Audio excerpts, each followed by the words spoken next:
Hey guys, welcome back to another episode of the Darkhorse Dental Success Pod. I'm your host, Ruben Camp. This is episode 11. And this week I have Chris Wheaton, who is the vice president of Abyde, who they are going to help you out with managing Hipaa compliance. And is a great, just if you're already a Darkhorse client or you're thinking about being a Darkhorse client, like we do an awesome job for you guys on the security side of things. There's a whole other side of this, administrative, technical, physical, and they have developed a great portal to help you guys manage all this. So welcome to the pod, Chris. Thanks for having me, Ruben. Appreciate it. Absolutely. Yeah, I wanted to bring you on because I think the industry has really been like starving for this. Like a lot of people like, hey, I got my ADA manual. Awesome. Check done. Not really. Like, yep. you know, when you get that and you just kind of fill out the forms, it's not a real thing. Your solution is really made as like a guided walkthrough website portal. So our offices can actually know that they're HIPAA compliant, right? No, but it's not cumbersome. So right. How did Abyde come to be? Yeah, I again appreciate you having me on today. It's there's nothing more exciting than HIPAA compliance, right? So Abyde, we try to take the opposite approach. We actually try to make it a little bit more fun, a little bit more engaging, and simplify it. But with Abyde, Matt DeBlasi, president and co-founder, him and his partner Chris Zumwalt started this in 2016. Basically, put about 18 months of development in around 9 months. Developed Abyde with the idea where let's simplify it for medical practices, right? Let's have an educational approach.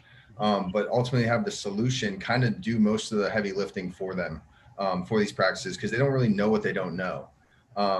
So Matt has a history in IT. He actually worked for an MSP. He had this idea to make this into like a TurboTax, but for HIPAA compliance. So where it kind of automates your security, automates your security risk analysis, dynamically generates policies and procedures, and kind of, for lack of a better term, hold your hands through that process.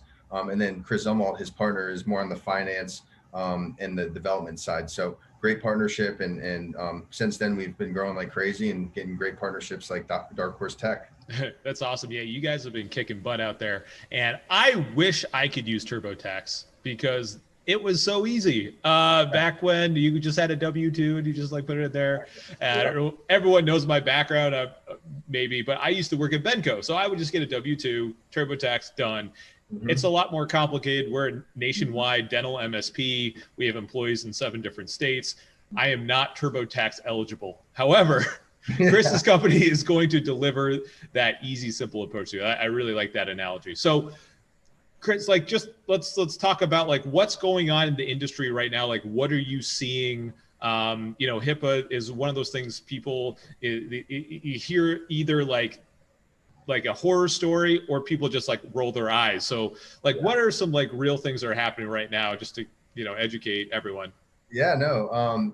Well, it really kind of started back in 2016 when the government took a proactive approach to auditing and investigating. So being proactive in those audits, not just reacting to patient complaints and data breaches. So really over the last 4 years, there's been a renewed focus on HIPAA compliance.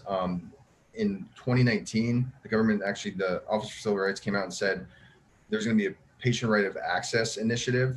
And we've actually seen a record number of fines in just September of 2020 this year. So over the last couple of weeks, there have been 8 fines, 5 of which have to do with patient right of access. And they range anywhere from like 3,500 to 70,000 for the fines. So it's, it's not a scare tactic or us really wanting to talk about the fines. It's really just the government seeing it as a low hanging fruit. So they have these initiatives. They see that patient complaints are going up year over year.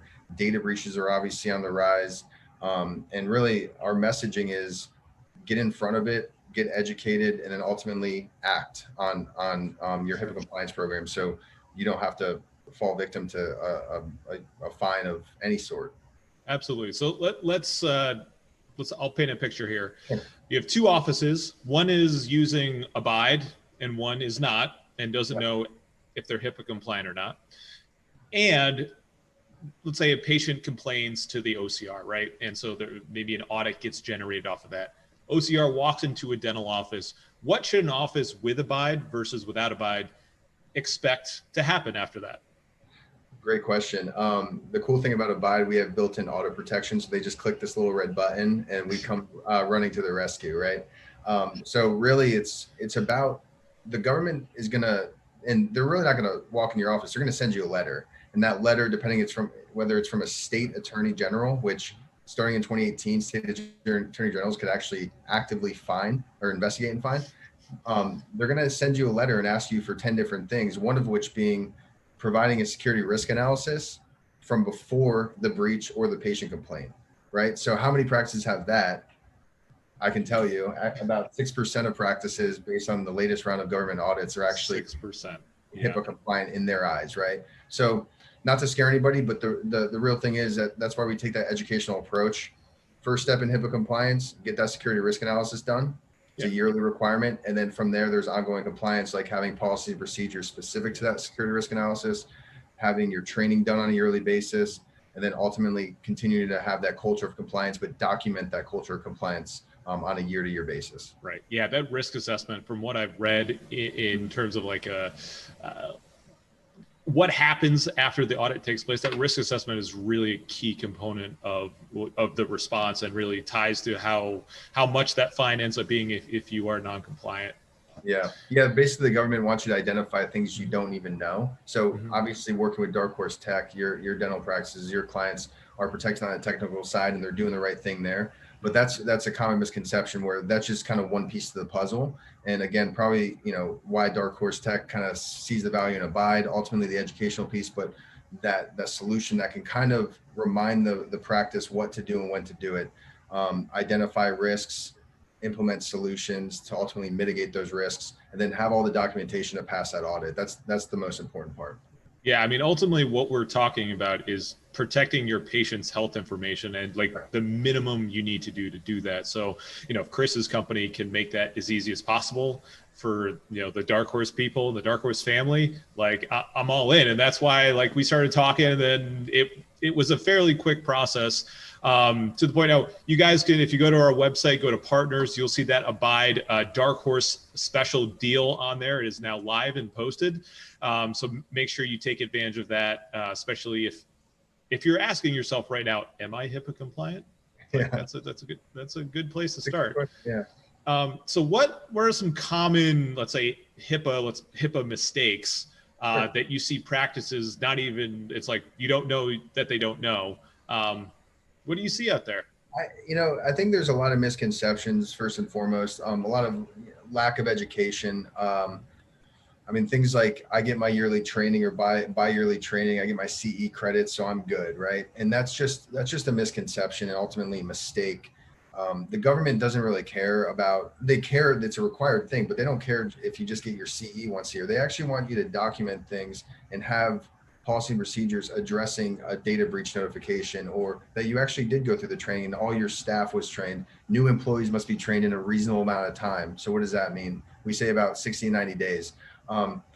That's a common mistake. I'd say really just, it's not to their fault. It's just that they don't know what they don't know. So having specific things like the patient right of access, there's federal law, then there's state law.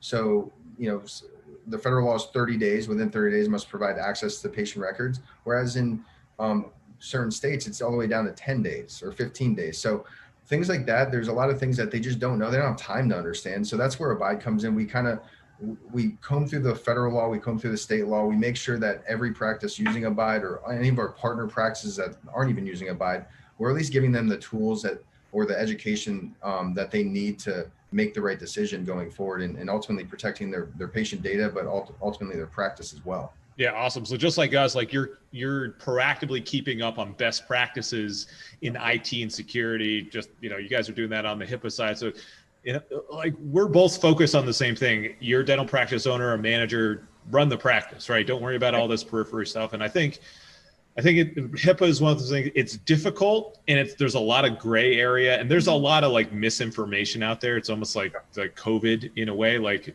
people have like two different sets of facts of what actually COVID does and how it's transmitted. But your program is really meant to you can end the procrastination, right? Here's a simple solution. I think if you try to do it yourself, it would be like me trying to write an insurance policy to try to save $1 or $2. It's just not a great use of my time, and I'll screw it up. Yeah, I mean, and ultimately what practices are doing is that they're running a risk and not having a compliance program in place. We're not saying, obviously, Abyde is the most automated, efficient way, in our opinion. Our users would have testimonials for that as well, but they need to be doing something. So why spend time and money on something if you don't even know it's going to pass an audit? We literally, one of our clients just got an audit letter from a state attorney general because they accidentally sent out an email to 450 of their patients, but it was just email addresses. There wasn't any other PHI. So they're seeing it as an opportunity to hold these practices accountable. And really what, again, we always stress education, because 45 minutes on a webinar with Abyde, or understanding how our notification system is telling practices what to do, about 10 to 15 minutes a month, can really just take all the guesswork out. And really we bear that burden of making sure that when they do click that red button, they're going to pass that audit. And you're talking about governments that are going broke right now because we've shut everything down. So it's low hanging fruit, right? No one's going to feel bad for a doctor or dentist. And so, yeah, we got to cover ourselves, right? I think about when I first started the business, like I was just driving all around trying to service as many people as possible.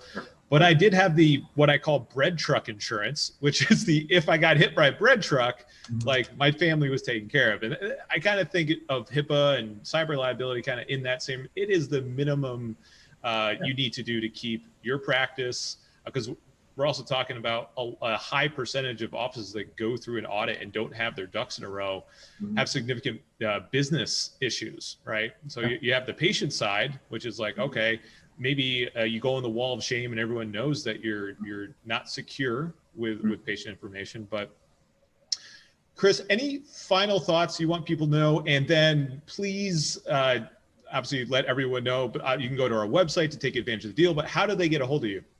Absolutely. Final thoughts are, it's just one of those things, being proactive. The government has been, talking about securing patient information since 1996.